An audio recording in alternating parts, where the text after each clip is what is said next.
Hey everyone, in the month of June we've been talking about using the summer as a place to refresh and rejuvenate, which is what students do, right? They take the summer off and they really push the restart button.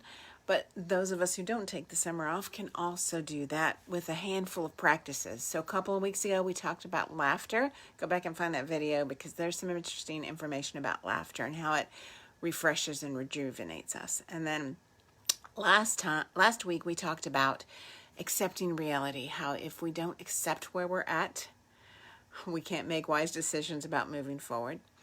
But today I want us to talk about celebration. Now, celebration is interesting because we know how to celebrate the big stuff. We know how to celebrate a birthday or the holidays, or if it's New Year's Eve, you know what to do. If the social media has told us today is National Donut Day, we know what to do.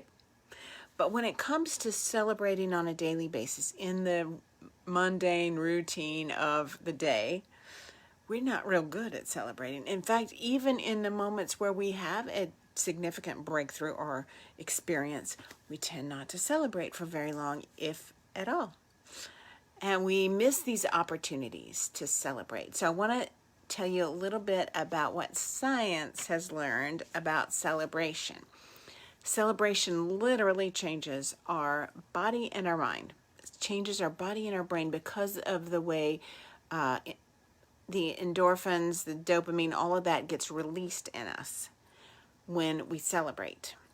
So in our body, when we celebrate, it eases depression, it reduces stress and anxiety, it boosts our self-esteem, it reduces weight, and it reduces pain.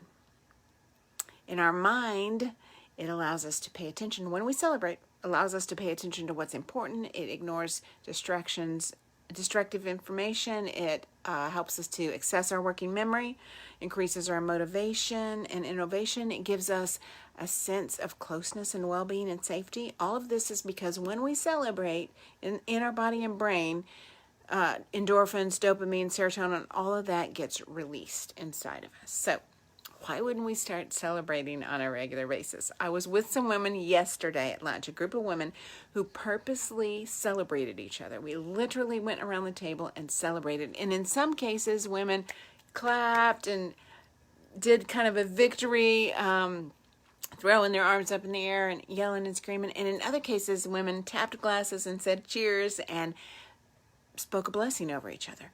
It was just a variety of ways to celebrate, but that experience was something we weren't used to. Actually articulating something in our life that we wanted to celebrate and then having a group of people celebrate with us. It was very different from what we are used to. And so after we experienced that, we began to think about, okay, how would we celebrate on a daily basis? Maybe you couldn't gather a group of people around to celebrate all the time, although that's a great way to do it. But what would it look like on a daily basis to celebrate? One woman has a bell, like a bell that if you walked up to the old hotel, used to ring a bell to call someone to the front desk. She has a bell on her desk, and she rings it when she's celebrating something. Something went right, something was good, she got good, exciting information, whatever.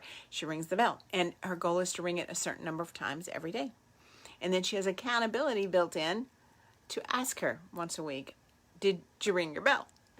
So that's the way she celebrates. But other people celebrate with a simple yes, out loud with their fist in the air. Yes, I got that done, or that happened, or...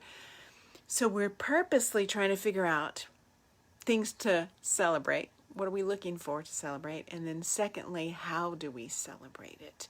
Because celebration, if we do it on a daily basis, will accomplish this thing that we said we'd use the summer for, this refreshing, rejuvenating, kind of restart, reset moment. So figure out this week all the things that happen during the day that are celebration worthy, like you accomplished a hard task, or you got something done that you don't like to do, or someone sent you a message about something that was worth celebrating.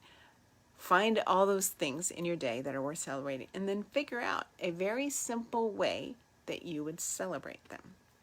I asked a kindergarten teacher recently how she does this in her classroom. How does she teach her kids to celebrate when they do something that's worthy of celebration?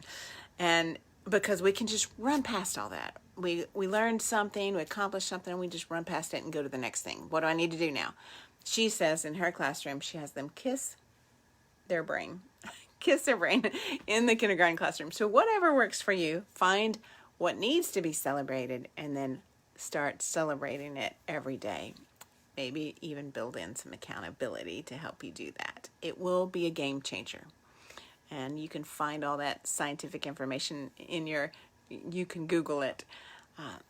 So this month, what we're talking about is how to use the summer to refresh. And this is just one practice that you can try. I'm Michele Gooch with Life by Design. I love to help people move forward. If you feel like you're stuck in the middle somewhere and the messy middle is a hard place to be and you want to move forward, you might want to partner with a coach. And I'm certainly happy to talk to you about that. You can find me at www.lifebydesign.guru, lifebydesign.guru. I'll see you next Wednesday at 1.